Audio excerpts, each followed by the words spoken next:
Olá amigos, bem-vindos ao Washington Fora de Horas da Voz da América. 5 minutos atrasado, problemas técnicos. Estamos ainda a fazer o programa a partir de casa, isto porque ainda prevalecem na Voz da América as medidas para conter a propagação da Covid-19. Este é o Washington Fora de Horas, o destaque. Aliás, eu sou o Amancio Miguel, mas deixa já dizer quais são os destaques para os próximos minutos. Aqui nos Estados Unidos, o Procurador-Geral defende envio de agentes federais às cidades. De Angola, temos notícias que dão conta que ativistas e juristas dizem que o Código de Processo Penal não reflete a realidade do país. Também de Angola foi detido o comandante municipal do Lubango. Outra notícia diz que o músico e ativista social Gangsta promove novo partido. De Moçambique, sociedade civil exige contas certas na resposta à Covid-19 e de São Tomé e Príncipe, exportadora de cacau afetada pela crise provocada pela Covid-19. Estas e outras notícias nos próximos 30 minutos aqui neste Washington Fora de Horas da Voz da América. Antes, algumas notas da história que foram preparadas por Ana Guedes. No dia 29 de julho, mas de 1900, o rei italiano Umberto I foi assassinado em Monza pelo anarquista Gaetano Bresci.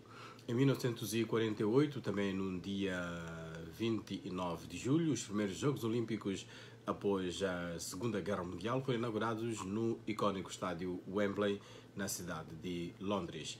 Em 1981, em 1981 não foi o último contingente, não. Em 1981 foi o príncipe Charles, herdeiro do trono britânico, que casa com a Diana Spencer na Catedral de São Paulo, também na cidade de Londres. E em 2006, o último contingente de tropas terrestres japonesas baseadas no Iraque regressa a casa, completando a missão mais arriscada dos militares japoneses desde a Segunda Guerra Mundial.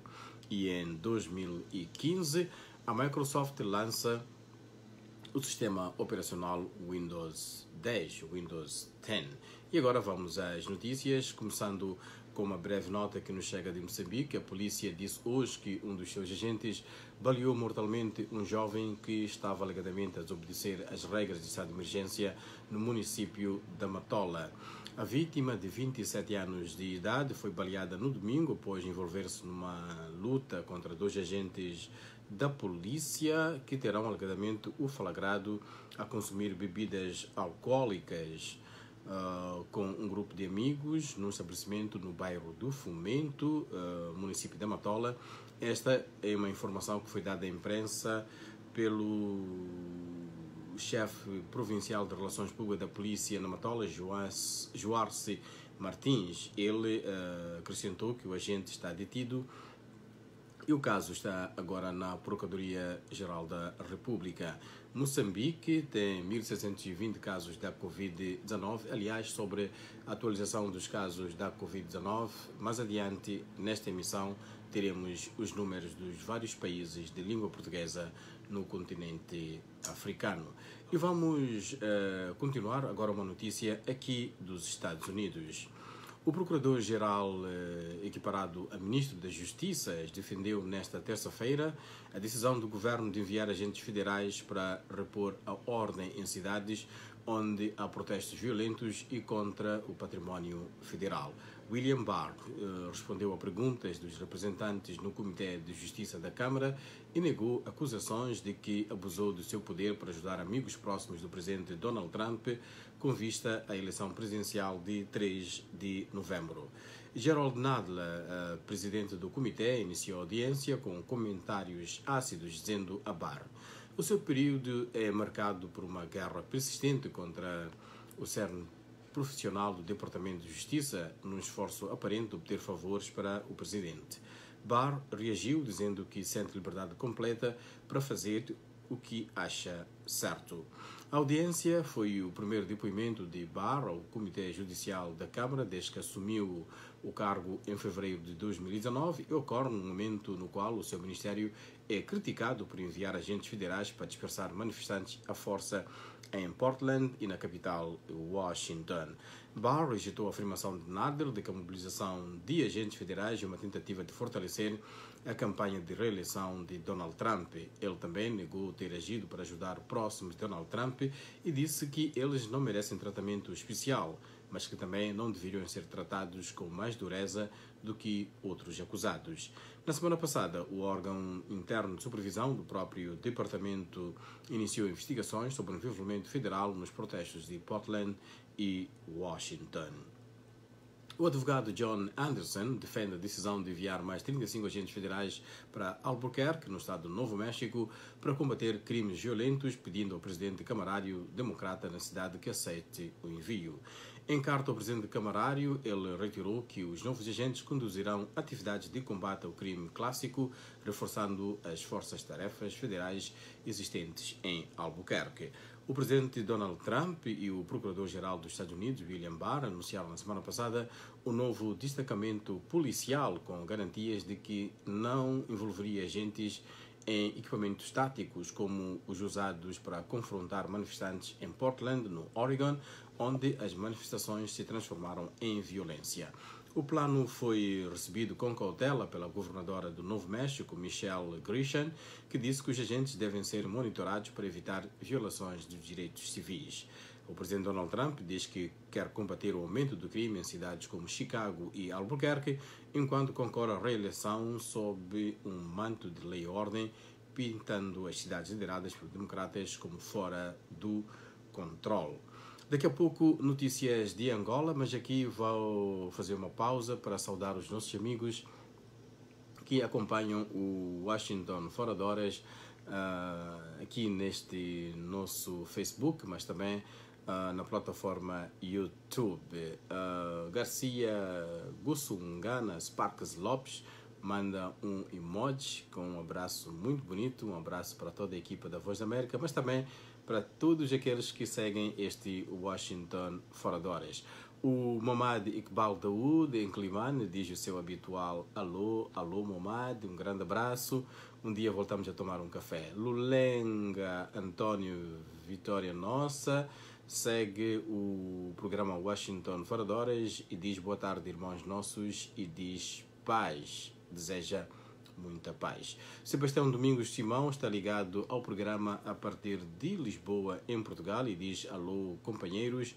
Kailane Carlos da Joana, boa tarde, ligado a partir de Chimoio, a capital de Manica, em Moçambique. Também temos aqui a ver o programa o Onício da Silva, que é um jovem jornalista moçambicano de Nampula. Vamos dar continuidade ao nosso programa David Machimboco em Niassa. Um abraço aí em Niassa. Notícias de Angola. O novo Código do Processo Penal de Angola não reflete os preceitos da cultura e do direito constitucionário do país, sendo uma representação das diversas normas ocidentais, particularmente de Portugal. Esta opinião é de analistas angolanos e surge depois do diploma ter sido aprovado recentemente pela Assembleia Nacional, o primeiro desde a independência do país em 1965, e que foi considerado por políticos e conhecidas figuras da sociedade como sendo uma moderna e genuinamente angolano. Entretanto, analistas ouvidos pela Voz da América contrariam esta tese com o argumento de que o novo Código do Processo Penal é uma cópia fiel das normas do direito português, adaptado à força à realidade angolana. O ativista social Bernardo Castro reconhece que a aprovação do Código Processual Penal é na realidade uma vitória, mas sustenta que esta norma não representa ruptura alguma com a racionalidade jurídica do Ocidente, que, no seu entender, continua a colonizar os sistemas jurídicos de matriz africana. Estivemos já a citar. Também o advogado Pedro Capracata diz não haver dúvidas quanto à sua importação. Este Código Penal, do Processo Penal, é um conjunto de normas processuais que estão a vigorar em Portugal porque o africano não tem a capacidade para traduzir em normas os seus usos e costumes, diz o advogado Pedro Capracata. Por seu lado, Francisco Tunga Alberto, ativista dos direitos humanos, lembra que o novo Código de Processo Penal não mereceu um debate nacional com as forças defensoras da cultura nacional. O novo diploma vai substituir o que vigora no país desde 1929. No Lubango, também em Angola, foi detido nesta quarta-feira o comandante municipal, o superintendente-chefe Pedro Domingos, por suposto envolvimento em esquema de venda ilegal de motos apreendidas pela polícia.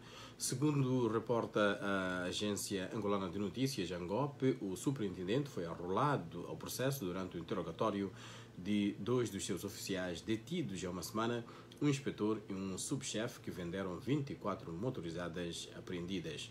Durante o interrogatório, os dois disseram ter vendido as motos por orientação do então comandante da unidade operativa do Lubango e cobravam por cada moto 60.000 kwanzas. Durante o interrogatório, os dois disseram ter vendido as motos por orientação do então comandante da polícia operativa do Lubango. Aliás, já tinha dito que cobraram por cada moto 60.000 kwanzas. A fonte da agência angolana de notícias acrescenta que a Procuradoria-Geral da República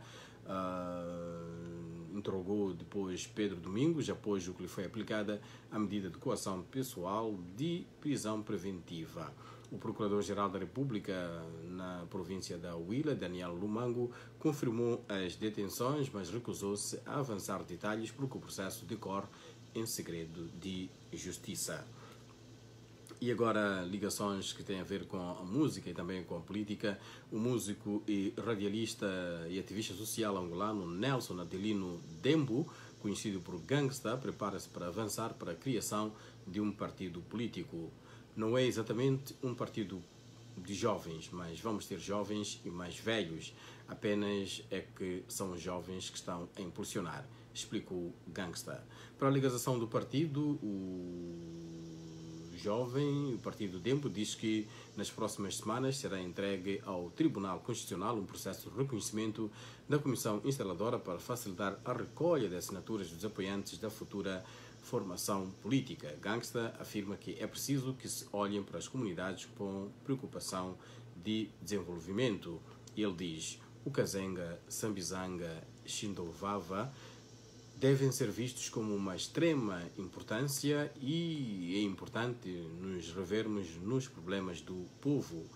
O músico diz ainda que a inspiração para fazer política vem do fato de ser Angola um país com 45 anos de existência e existirem ainda muitos sonhos adiados. E diz ainda: eu quero contribuir como uma forma de ajudar na reedificação de uma nova sociedade, uma nova postura para uma nova consciência.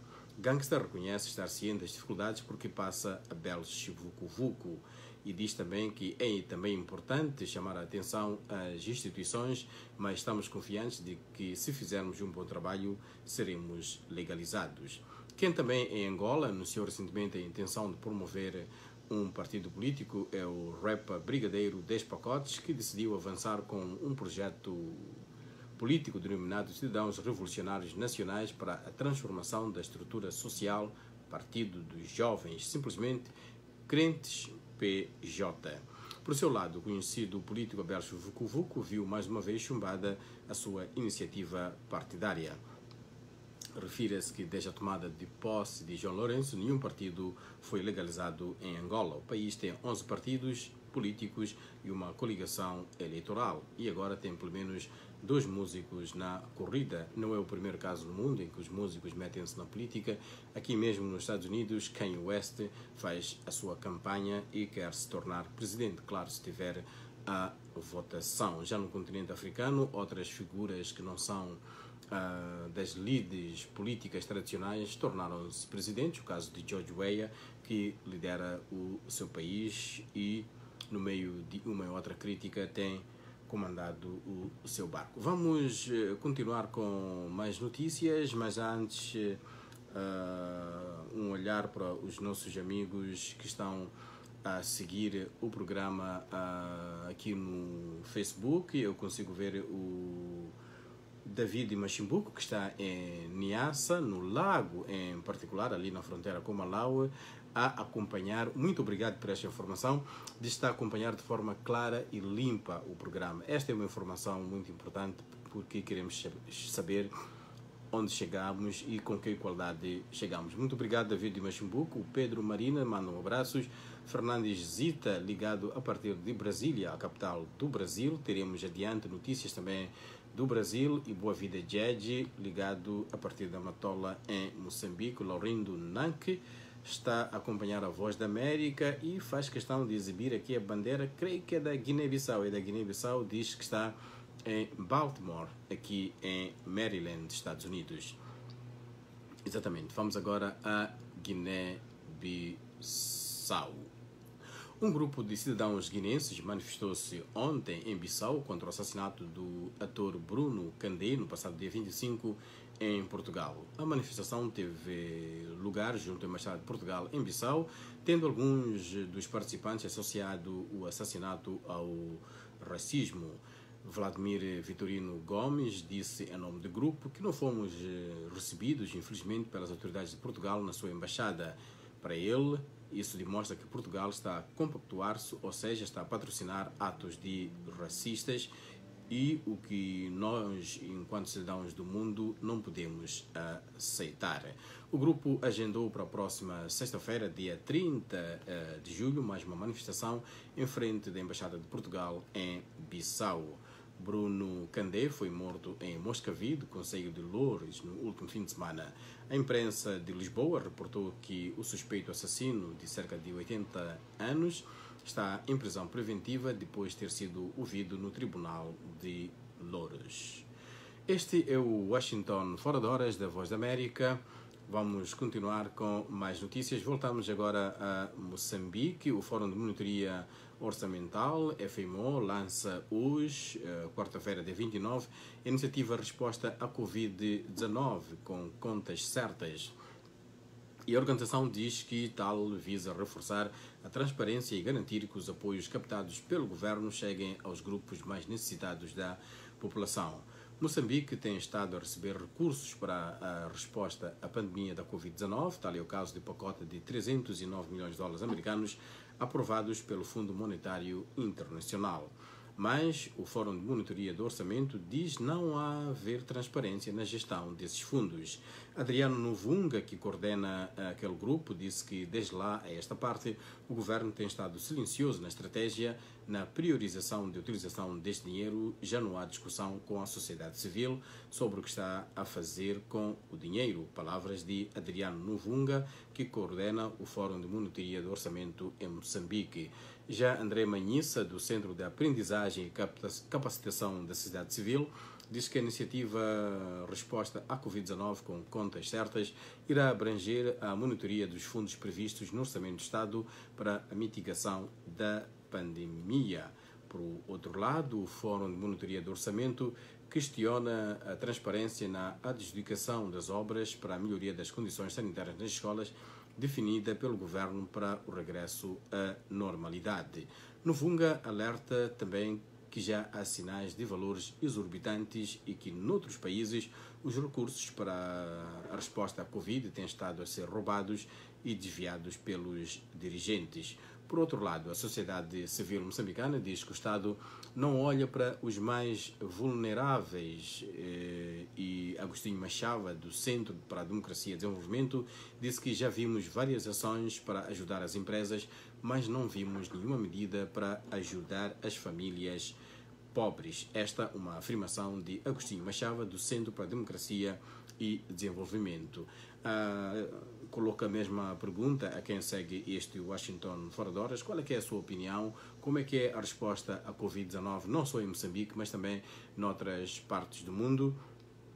Numa altura que começam também a chegar algumas notícias encorajadoras sobre o desenvolvimento da vacina, mas especialistas dizem que o processo poderá levar de hoje a mais pelo menos 6 meses, porque a questão das vacinas tem muitos protocolos já observar. Queremos também a sua opinião em relação àquilo que é a resposta na sua comunidade, no seu bairro, à Covid-19 e também a forma como nós, de forma individual, nos comportamos, porque tem havido situações que também não ajudamos muito a travar a propagação deste problema global. Um abraço ao Timóteo Assumana, que diz que está em Maputo, e vamos continuar aqui com mais notícias de Moçambique, dizendo que a Igreja Católica lidera neste país uma campanha nacional de solidariedade para as vítimas de ataques terroristas em Cabo Delgado.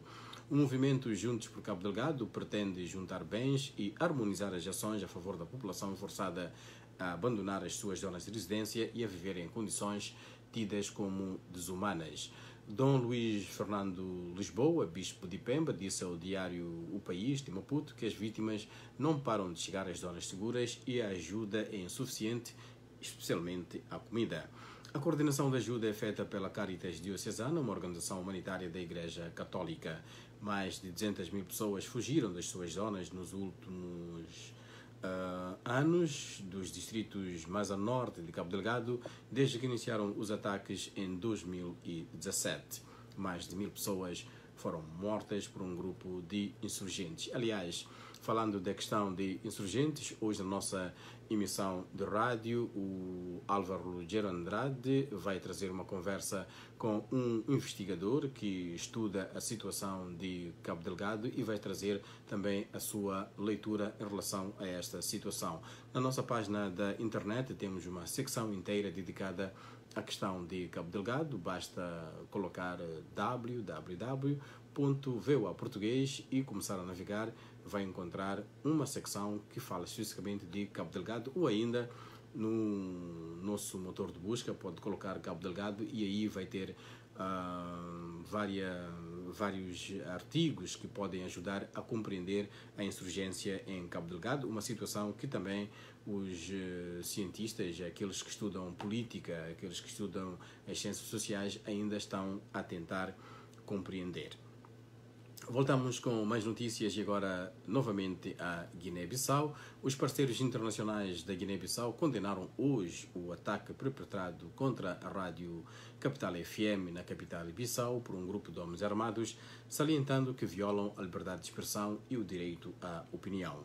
Em um comunicado divulgado hoje em Bissau, o grupo P5, que integra a Comunidade Económica dos Estados da África Ocidental, a União Africana, a Comunidade dos Países de Língua Portuguesa, a União Europeia e as Nações Unidas, diz ter sabido com espanto e muita preocupação que no dia 26 de julho de 2020 foram perpetrados atos de vandalismo nas instalações da Rádio Capital FM em Bissau por homens armados fardados.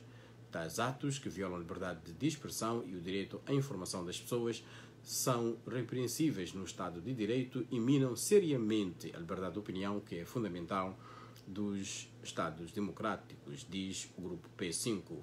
Por conseguinte, diz ainda o P5, condena veementemente estes atos, os seus autores e a destruição das instalações da Rádio Capital FM e convida as autoridades competentes a tomar as medidas necessárias para identificar os atores, os que fizeram este crime, para que possam ser responsabilizados perante a justiça e, finalmente, solicita às autoridades competentes que criam e garantam condições de segurança para os meios de comunicação social, bem como a necessária proteção aos jornalistas para que estes possam realizar o seu trabalho livremente. Referir que a Rádio Capital FM é parceira da Voz da América em Bissau. É através da Rádio Capital FM que nós transmitimos os nossos programas para aquele país. Temos outras estações parceiras na Guiné-Bissau. Cabo Verde vai retomar voos comerciais internacionais na segunda quinzena de agosto e muito provavelmente vai exigir a apresentação de testes antecipados à Covid-19 aos visitantes e turistas. O anúncio foi feito pelo Ministro de Turismo e Transporte de Cabo Verde, Carlos Santos. O país não recebe voos internacionais desde 19 de março devido à pandemia da Covid-19, tendo inicialmente anunciado a retoma a 30 de junho, sem obrigar a apresentação de testes antecipados à doença para quem chega do exterior. Entretanto, com o aumento de casos tanto na Europa como nas ilhas, a retoma dos voos comerciais foi adiada para o mês de agosto. Em São Tomé e Príncipe, a Satocao, a maior empresa de exportação de cacau do arquipélago, decidiu suspender a compra do cacau aos pequenos agricultores devido à crise no mercado internacional provocada pela pandemia da Covid-19. A empresa de capital suíço, que opera desde 2010 em São Tomé e Príncipe, comunicou ao governo que pretende devolver ao Estado os terrenos de plantação adquiridos no âmbito do contrato entre as duas partes. O ministro da Agricultura, Francisco Ramos, diz que foi apanhado de surpresa e disse: é uma batata quente para o governo e para o Ministério da Agricultura, embora sendo uma atividade privada, ela tem consequências sociais e econômicas no país. Declarações do ministro Francisco Ramos.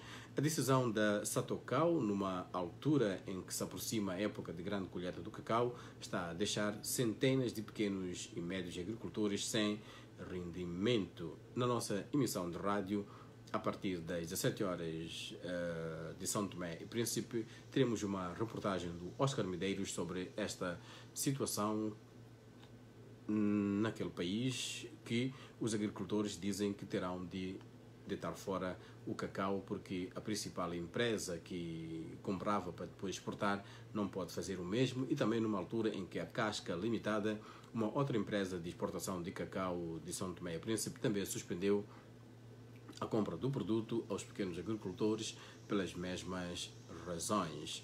Voltamos aos nossos amigos no Facebook.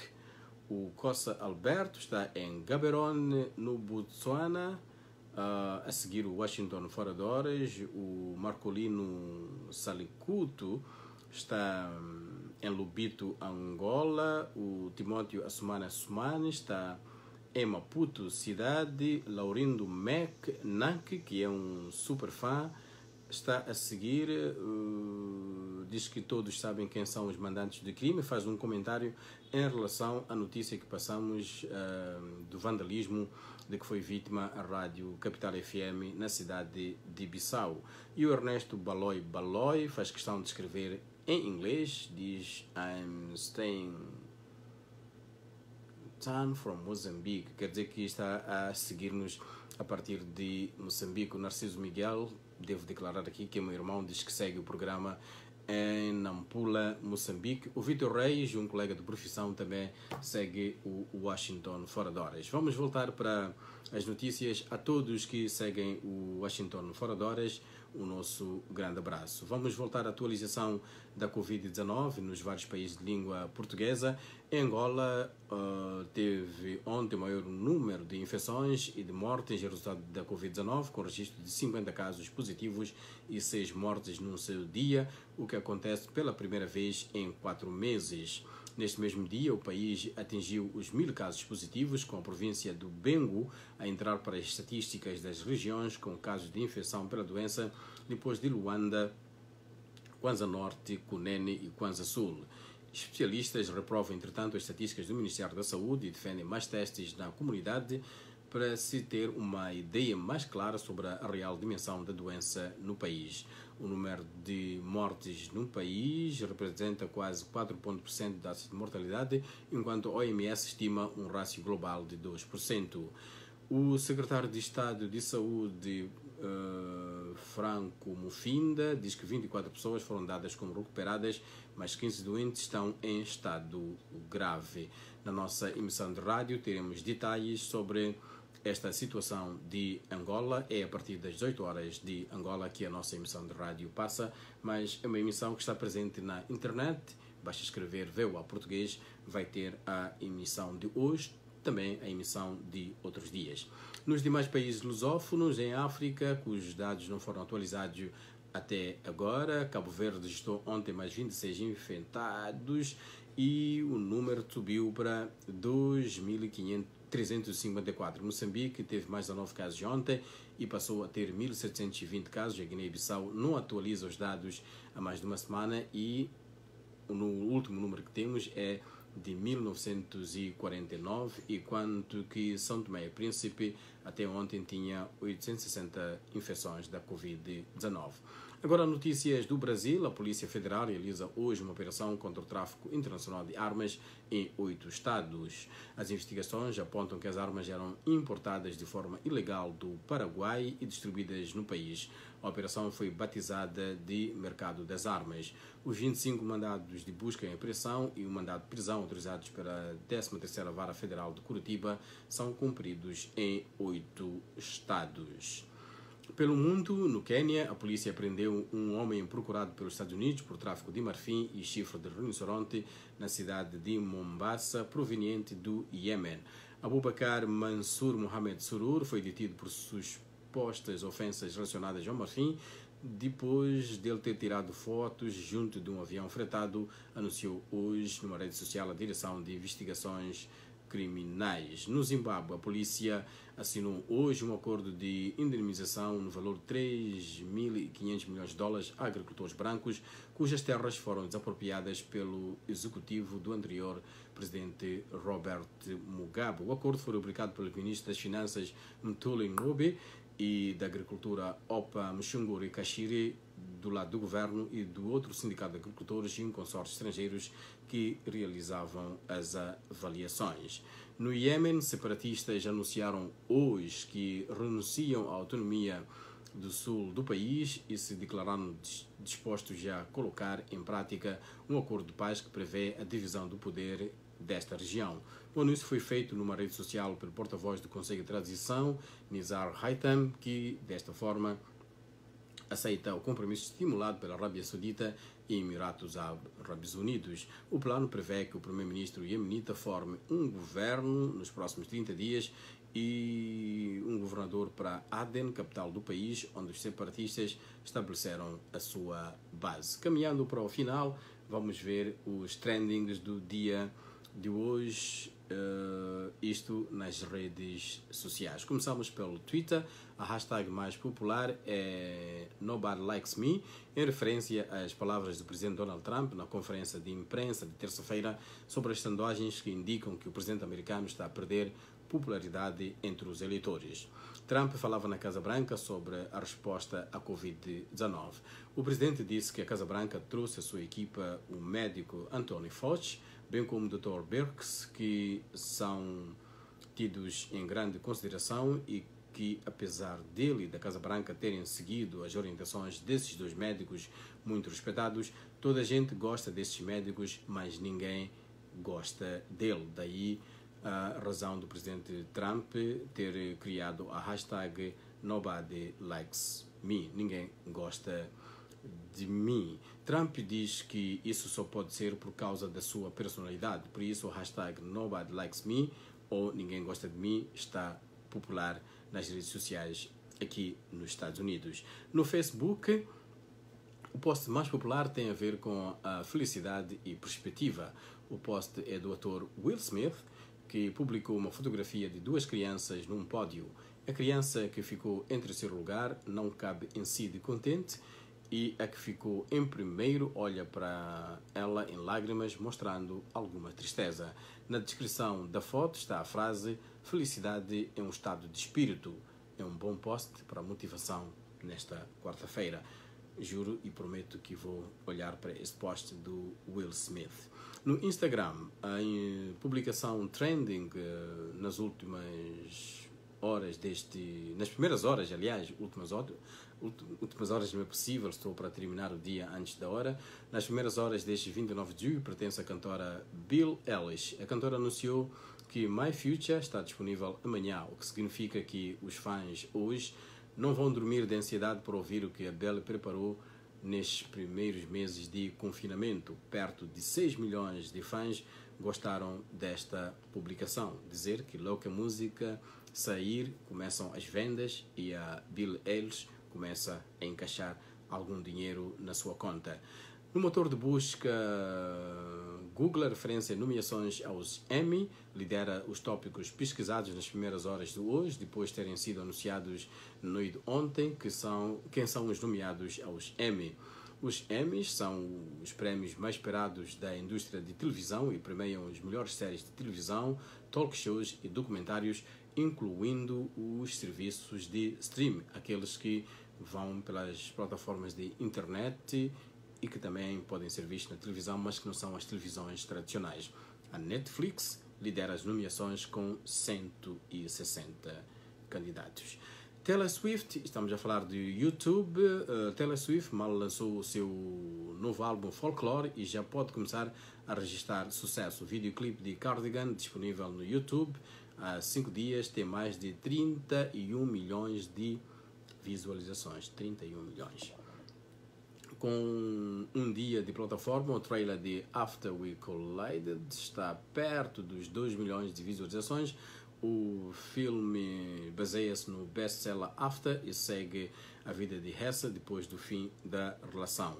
No website da Voz da América, a notícia em destaque, Felipe News, reprova a qualidade das obras públicas. Esta é uma notícia que convido o amigo a ir também ver qual é a opinião dos analistas em relação a esta postura do presidente de Moçambique, Felipe News, que reprovou, no caso concreto, uma obra em Inhambane, no sul do país. Convido para já o Diogo Milagre, que está a ver o programa, o Eric Alaric, a visitarem a página da Voz da América, www.voa.português. E de Angola, ativistas e juristas dizem que o Código de Processo Penal não reflete a realidade do país. Com estas duas notas, marco o ponto final a esta edição de 29 de julho deste Washington Fora de Horas, fora dos estúdios, porque estamos a fazer os programas a partir de casa. Começamos a fazer isto em março. Um dia voltaremos aos estúdios da Voz da América. Entretanto, fiquemos em casa. Convidamos também a seguir a prevenção. Um grande abraço do Amancio Miguel. Até amanhã. A Ana Guedes estará aqui para mais um Washington Fora de Horas. Um grande abraço. Até lá.